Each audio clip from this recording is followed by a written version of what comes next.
we are going to review Strobe What Liquid Illuminator ng Squad. Here are all the swatches: Wanderlust, Enchanty, Blossom, Fairy Tale, and Doll. So here are all the swatches ng kanilang Strobe 1 Illuminator. We're gonna put Doll here. Okay.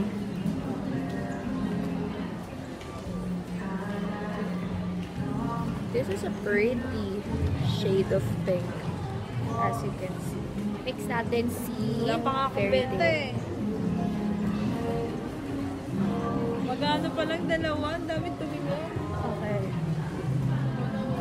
A perfect shade of blush. Then we're going to put Blossom.